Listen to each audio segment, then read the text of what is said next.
Assalamualaikum warahmatullahi wabarakatuh.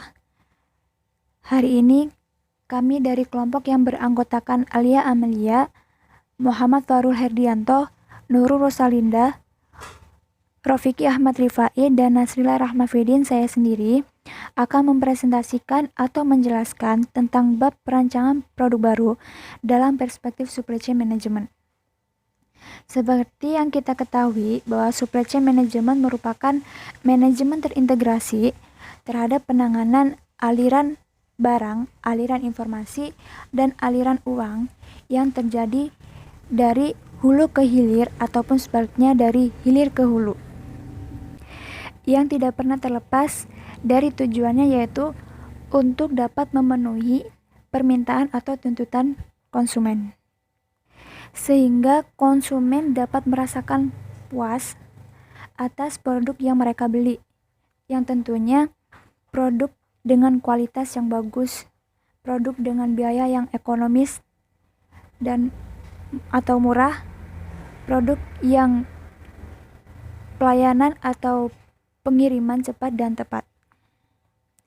Dan seperti yang kita ketahui bahwa supply chain management itu tidak hanya mencakup bagian-bagian pengadaan, perencanaan dan pengendalian, bagian operasi atau produksi, serta bagian pengiriman atau distribusi, tetapi juga mencakup bagian pengembangan produk, yang mana bagian pengembangan produk itu juga merupakan bagian sama-sama pentingnya, seperti bagian atau fungsi-fungsi tersebut. Menurut Fisher, fungsi supply chain itu pada dasarnya bisa dibedakan menjadi dua fungsi, yaitu fungsi fisik dan fungsi mediasi pasar. Fungsi fisik merupakan kegiatan mendapatkan bahan baku, mengkonversikan bahan baku atau komponen menjadi produk jadi, serta menyimpan hingga mengirimkan produk tersebut kepada konsumen. Sedangkan mediasi pasar merupakan sebagai titik temu antara apa yang diinginkan konsumen dengan apa yang diproduksi oleh manufaktur atau perusahaan. Nah, yang termasuk ke dalam fungsi mediasi pasar adalah perancangan produk baru yang dibarengi dengan aktivitas riset pasar atau analisis pasar dan pelayanan purna jual, yang seperti contohnya dari pelayanan purna jual, yaitu mengantar barang atau produk ke pelanggan dengan tepat tujuan dan tepat waktu, menanggapi dan memberi solusi terhadap komplainan pelanggan, seperti contohnya purna jual seperti itu. Mengapa dikatakan seperti itu? Karena dalam perancangan produk itu merupakan upaya untuk mengakomodasikan atau menyediakan dalam memenuhi aspirasi pelanggan, sehingga produk yang dihasilkan akan sesuai dengan apa yang diinginkan oleh pelanggan. Nah, perancangan pengembangan produk itu merupakan hal yang umum atau yang paling banyak dilakukan pada produk-produk inovatif dan tidak terlalu penting pada produk-produk fungsional. Tetapi tidak menutup kemungkinan bahwa produk fungsional itu untuk berubah ke arah produk inovatif. Karena pada masa sekarang banyak dijumpai produk-produk fungsional itu berubah ke arah produk inovatif, seperti contohnya produk pasta gigi, sabun mandi atau sabun cuci, itu yang sesungguhnya merupakan produk fungsional, sekarang pada masa sekarang itu berubah ke arah produk inovatif. Mengapa? Karena buktinya itu pada produk pasta gigi, sabun cuci, sabun mandi itu pada masa sekarang mengalami banyak perubahan atau pengembangan produk yang mana dapat dilihat dari macam-macam rasa atau macam-macam variasi dari produk pasta gigi dan sabun cuci. Hal tersebut terjadi karena seperti yang telah dijelaskan bahwa perancangan produk baru itu merupakan fungsi yang sama-sama pentingnya dengan fungsi lain, seperti pengadaan material, produksi, dan distribusi. Sehingga pengembangan produk tersebut itu dilakukan dalam atau untuk mempertahankan masing-masing produk perusahaan agar tetap bertahan dan bahkan dapat menguasai pasar yang lebih luas sehingga mampu meningkatkan penjualan. Slide selanjutnya merupakan time to market. Ya, time to market ini yaitu waktu antara gagasan perancangan atau ide-ide sebuah produk baru dimulai sampai produk tersebut dipasarkan. Nah, pada perusahaan yang menangani produk inovatif ini harus memiliki kecepatan dalam meluncurkan sebuah rancangan atau ide yang baru agar si customer ini dapat tertarik dan membeli produk baru yang telah diluncurkan. Di sini juga terdapat fase-fase kegiatan dalam perancangan produk baru ya, meliputi ide generation yang dimana tahapan awal dalam proses pengembangan produk baru. Setelah itu ada business atau technical assessment, produk konsep, produk engineering dan design, prototype design, habis itu ada test and pilot production, manufacturing ramp up, dan terakhir itu ada launch yang dimana produk baru tersebut siap diluncurkan dan siap dipasarkan. Nah, setelah itu terdapat kurva. Kurvanya itu memiliki dua, yang dimana memiliki dua garis putus-putus, yang memiliki dua garis putus-putus dan garis tidak putus. Garis putus-putus itu merupakan manufaktur tersebut tidak melibatkan elemen penting sejak awal. Itu yang dimaksud kerjasama dengan supplier.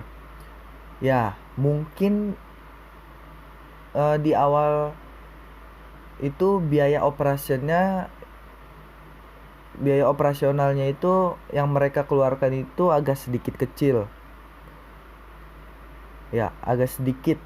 Tapi seiring bertambahnya waktu akan ada banyak biaya yang mereka keluarkan itu banyak. Di sini banyak itu terjadinya banyak perubahan rancangan. Seperti itu. Sedangkan garis yang tidak putus-putus itu, manufaktur ini melibatkan supplier untuk sama-sama merancang produk baru ini, sehingga pada awalnya itu mungkin ya biayanya itu lumayan tinggi nih biaya operasionalnya, tetapi pada akhir itu cenderung lebih efektif untuk proses dan lebih efisien dalam biayanya gitu. Di sini juga untuk menghindari biayanya tinggi itu terdapat cara cara perusahaan untuk memperpendek time to market, Yang pertama itu keterlibatan antara supplier dan pelanggan. Nah, di sini di mana supplier dan pelanggan ini meminimalisir terjadinya biaya yang melampau tinggi gitu, dan produk yang bisa dibicarakan secara bersama. Setelah itu ada manajemen proyek yang bagus. Setelah itu ada tim perancang produk yang solid, dinamis, dan energik. Dan terakhir, terdapat teknologi yang mendukung dalam sebuah proses produk baru tersebut.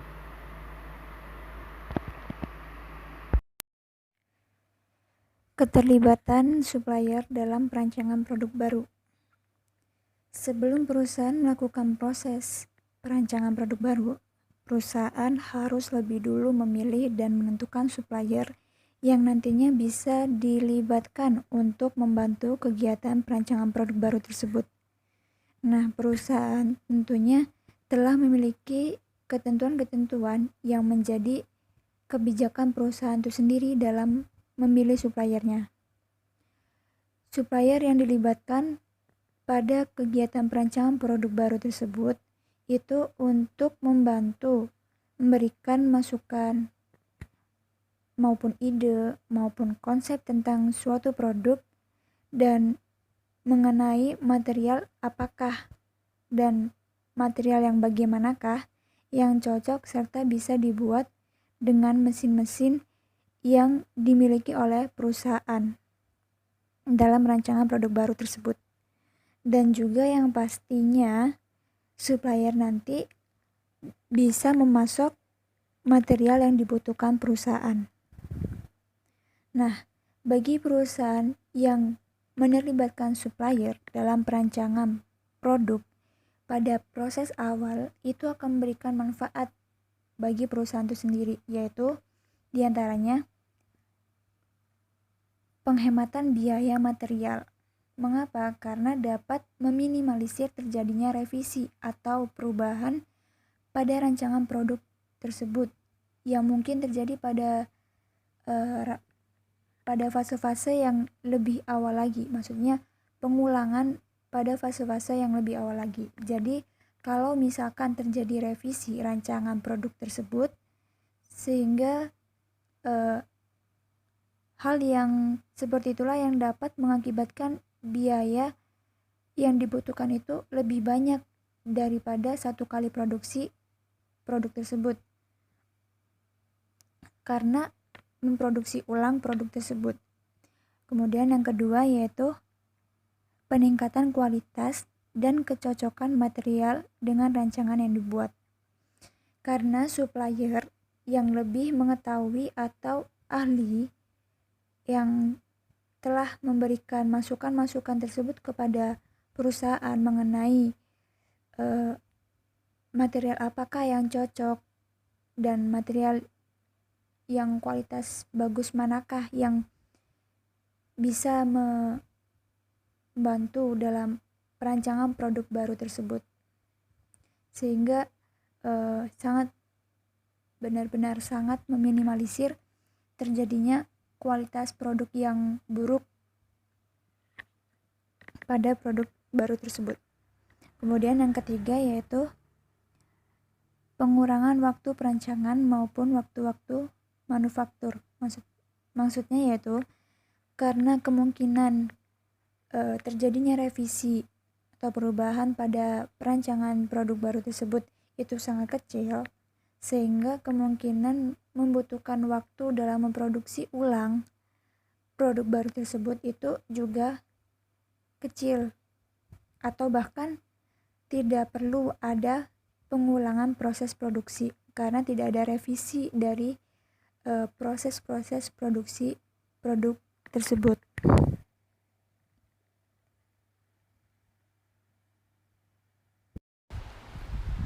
Selanjutnya itu ada design for SCM atau supply chain management.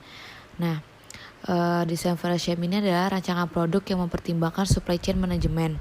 Secara umum, desain for SCM itu mempertimbangkan hal-hal seperti yang pertama itu ada kemudahan untuk menyimpan, mengirim, dan mengembalikan produk tersebut. Yang kedua ada fleksibilitas rancangan terhadap perubahan permintaan pelanggan. Yang ketiga itu adalah modularity atau banyaknya komponen atau modul yang sama yang bisa digunakan untuk membuat produk akhir yang berbeda. Yang keempat itu ada aspek lokalisasi atau rancangan yang memperhatikan bisa tidaknya sebagai kegiatan perakitan akhir dilakukan di area pemasaran. Nah, yang kelima itu adalah reusability dari rancangan. Nah, contoh dari reusability rancangan itu adanya kayak pengembangan. Contohnya itu kayak dari IP6 ke IP7. Nah, itu tuh ada rancangannya itu tidak jauh dari produk sebelumnya. Dia itu cuma kayak pengupgradean doang. Kayak pengupgradean komponen dari IP6 ke IP7. Tapi itu sebenarnya itu sama. Nah, yang terakhir itu adalah rancangan yang mendukung dari mass customization. Nah, customization itu sendiri adalah produksi massal, tapi yang dimasakkan itu komponen-komponen yang akan dirakit untuk produksi yang dipesan oleh pelanggan. Selanjutnya, gambar HP sebelum dan sesudah menunda kegiatan konfigurasi akhir. Gambar tersebut merupakan implementasi dari desain for SCM dalam mempertimbangkan aspek lokalisasi. Hewlett Packard atau HP merupakan produsen printer kelas dunia yang mempertimbangkan aspek modularity maupun aspek lokalisasi. Produk-produk yang dibuat akan dipasarkan ke berbagai negara yang memiliki bahasa yang berbeda-beda dan konfigurasi power supply yang berbeda-beda pula. Produk dasar printer ini sebenarnya sama, namun karena adanya perbedaan tersebut, maka produk akhir yang dibuat tentunya akan berbeda-beda untuk tiap-tiap negara. Kegiatan untuk melengkapi produk printer dengan buku petunjuk yang berbahasa lokal serta perakitan power supply dinamakan lokalisasi. Seperti ditunjukkan pada gambar tersebut, sebelum menunda kegiatan konfigurasi akhir, di bagian manufaktur itu tidak hanya membuat produk tersebut, tetapi dilakukan lokalisasi atau membuat buku petunjuk dengan berbahasa masing-masing di setiap negara. Di manufaktur ini, produk-produk setiap negara dilakukan dengan adanya peramalan. Kemudian setelah dilakukannya lokalisasi, produk-produk tersebut akan dikirimkan ke pusat distribusi. Pusat distribusi ini hanya digunakan sebagai tempat pengiriman produk ke negara-negara tersebut. Namun, karena adanya perubahan di pusat distribusi, adanya perubahan permintaan di pusat distribusi, maka printer yang harusnya dikirim ke negara A, namun ternyata negara A jumlahnya tidak segitu, maka printer ini tidak bisa dikirimkan ke negara lain, kecuali dengan melakukan kegiatan lokalisasi ulang. Maka dari itu, hal ini akan menimbulkan biaya yang dikeluarkan semakin banyak dan juga waktu yang diperlukan itu lama atau time to marketnya itu tinggi, sehingga biaya yang dikeluarkan itu semakin tinggi juga. Sedangkan gambar yang sesudah menunda kegiatan konfigurasi akhir, karena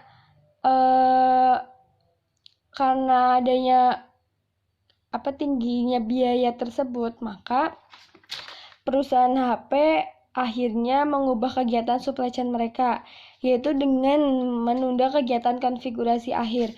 Jadi di bagian manufaktur itu hanya membuat produk tersebut, kemudian produk tersebut dikirimkan ke pusat distribusi dan distribusi akan melakukan lokalisasi sesuai dengan permintaan dari pelanggan.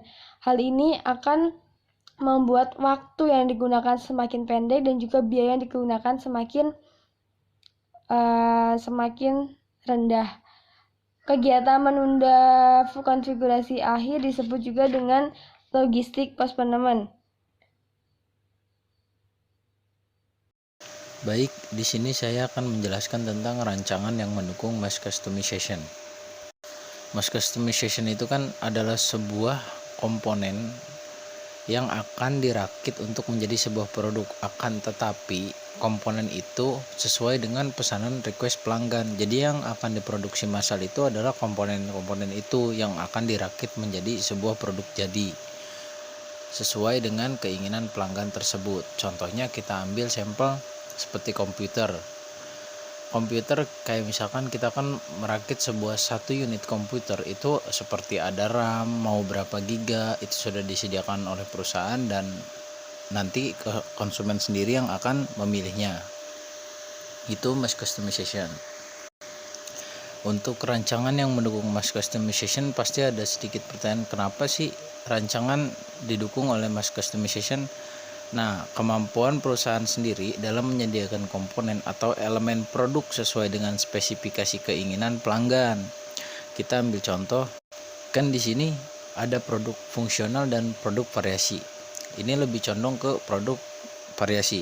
Kenapa? Karena semakin banyak di mana setiap konsumen akan meminta spesifikasi produk yang muluk-muluk kayak banyak yang diminta, maka perusahaan juga harus siap gitu menerima apa yang diminta oleh pelanggan ya, walaupun permintaannya aneh-aneh kayak misalkan kenapa sih kayak komputer tadi RAM-nya nggak bisa 8 giga atau kenapa sih RAM-nya nggak bisa 12 giga, yang dibatasin cuma sampai 4 atau 6 doang gitu. Nah di sini kan ada bertambahnya variasi produk ya, enggak komponen yang ditambahkan yang diinginkan oleh pelanggan, maka dari itu perusahaan menyediakannya. Nah, akan tetapi dengan menambah komponen tersebut akan menimbulkan biaya dan akan menghambat proses respon terhadap pelanggan. Nah, di sini bagaimana ya kalau misalkan biaya tersebut nggak bisa tinggi gitu dan respon ke pelanggannya bisa cepat juga gitu. Maka dari itu biasanya perusahaan berpikir seperti kita lihat dulu apa yang diinginkan pelanggan. Contohnya kita ambil seperti tadi survei pasar, pelanggan kebanyakan minta RAM berapa sih, kayak misalkan lebih dominan 4, 6, dan 8 dan kita mempunyai pilihan 4, 6, 8, 12 atau seterusnya. Ketika survei pasar menghasilkan bahwa 4, 6, dan 8 itu lebih dominan dibandingkan 12 dan yang lainnya, maka perusahaan akan mengambil data yang lebih dominan tersebut untuk dijadikan pertimbangan atau dijadikan pilihan untuk pelanggan tersebut. Setelah itu, pelanggan akan memesan unit komputer tersebut, akan tetapi di situ ada pilihannya nanti yang diberi oleh perusahaan, mau yang berapa giga RAM-nya, yang 4, 6, atau 8. Itu sebelum dirancang menjadi satu unit komputer yang utuh, diberi dulu pilihan. Maka dari itu tidak akan menimbulkan biaya yang terlalu tinggi. Jadi kita nggak usah membuat yang 12 atau yang lainnya terlalu banyak. Kayak misalkan 4, 6, 8 itu yang minatnya 10 orang masing-masing. Dan yang 12 dan seterusnya itu malah cuma 2 atau 3 orang. Nah kita nggak usah memperbanyak atau menyamakan semua kuantitinya, tetapi yang dominan aja yang kita ambil agar biaya yang dikeluarkan tidak terlalu tinggi dan respon kepada pelanggan juga nggak ada lambat-lambatnya gitu. Maksudnya cepet, tangkas. Nah, sebagai penunjangnya juga, mass customization ini di perusahaan biasanya ngebutuhin fasilitas kayak penunjang itu teknologi. Kayak contohnya beberapa perusahaan otomotif menyediakan fasilitas online yang digunakan oleh pelanggan untuk melakukan simulasi konfigurasi produk, di mana pelanggan bisa memilih jenis mobil, warna, aksesoris, serta pilihan-pilihan yang lain yang tersedia. Kayak misalkan contoh kita Mini Cooper. Itu tuh Mini Cooper itu bisa sesuai request kita gitu.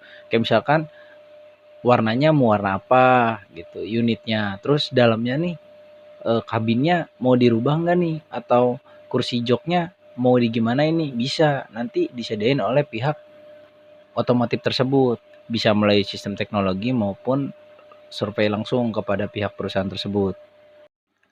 Efek kesamaan komponen. Produk yang semakin bervariasi dari pelanggan membuat produsen harus melakukan pengembangan produk baru secara terus-menerus. Jadi terus upgradable. Salah satu implikasi yang bisa terjadi dari bertambahnya variasi produk adalah bertambahnya variasi komponen yang pada akhirnya akan mengakibatkan meningkatnya jenis maupun persediaan dan meningkatnya kompleksitas sistem produksi. Nah, bagaimana sih agar kita bisa mengatasi bertambahnya jenis dan jumlah komponen secara cepat, sementara perusahaan juga harus menciptakan produk-produk baru? Nah, maka dari itu sangatlah penting kesamaan komponen-komponen yang digunakan pada produk-produk tersebut. Contohnya begini. Contohnya seperti pada handphone seperti iPhone 6 maupun iPhone 7. iPhone 6, iPhone 7 memakai chipset yang sama. Contohnya seperti itu. Akan tetapi yang di-upgrade apa? Seperti ukuran layar yang berbeda, ataukah jumlah kamera, jenis pixel, maupun fitur-fitur yang lebih upgrade daripada iPhone sebelumnya. Akan tetapi ada komponen yang sama, contohnya chipset, ataukah dia pakai sistem iOS yang sama 12 yang paling baru maupun di iPhone 6 dan di iPhone 7 ini. Nah, jadi semakin tinggi akan membantu perusahaan dari berbagai jenis. Semakin tinggi banyak komponen yang sama, maka akan membantu perusahaan dari berbagai jenis segi. Seperti contohnya banyak banget yang disamain gitu. Tapi jangan terlalu banyak juga, nanti upgrade-nya itu akan sedikit. Nanti yang ada konsumen memilih produk sebelumnya daripada selanjutnya. Itu yang beresiko. Maka dari itu ada yang disamain cuman nggak terlalu banyak gitu. Keuntungannya kita bisa terjadi penurunan tingkat persediaan. Terus kompleksitas produksi akan menurun juga, meningkatkan juga economies of scale. Untuk economies of scale sendiri merupakan penurunan biaya produksi per unit pada perusahaan dibarengi dengan meningkatnya jumlah produksi. Contohnya seperti ini. Kita mau membuat motor misalkan. Kita ambil contoh motor A dan motor B. Motor A ini adalah produk sebelumnya. Motor B ini adalah produk yang telah di-upgrade dari produk A. Nah, pertama kita sudah mengetahui upgrade-nya di mana. Akan tetapi kan ada komponen yang sama. Komponen yang sama ini contohnya seperti pelek atau bannya sendiri. Bannya sendiri kan antara produk A dan produk B sama. Otomatis kita memesan kepada supplier juga bertambah. Misalkan kayak produk A. Kita biasanya pesan 500 nih. Akibat adanya produk baru, produk B ini, kita jadi nambah. Misalkan produk B juga mau dibuat 500. Jadi 1000 dong. Otomatis nambah permintaan kita ke supplier gitu. Nah, kita mesen yang tadinya 500 jadi 1000. Akan tetapi di situ juga terjadi penurunan harga. Misalkan contohnya 500 itu harganya 2 juta misalkan dari supplier. Nah, akibat ada bertambahnya jumlah komponen yang tadinya 500 jadi 1000, kita ngajuin lagi, saya mau beli 1000, yang tadi 2000 yang harusnya jadi 4000 bisa jadi 3.500.000 atau jadi 3 juta gitu. Bertambahnya jumlah unit komponen akan tetapi harganya turun dan dibarengi dengan jumlah produksi yang bertambah. Itu economies of scale. Sekian dari kami. Apabila ada pertanyaan-pertanyaan yang akan diajukan, silahkan tanyakan pada pertemuan berikutnya. Apabila ada kata-kata yang kurang paham, silahkan diputar kembali videonya. Kurang lebihnya mohon dimaafkan. Wabillahi taufiq wal hidayah. Wassalamualaikum warahmatullahi wabarakatuh.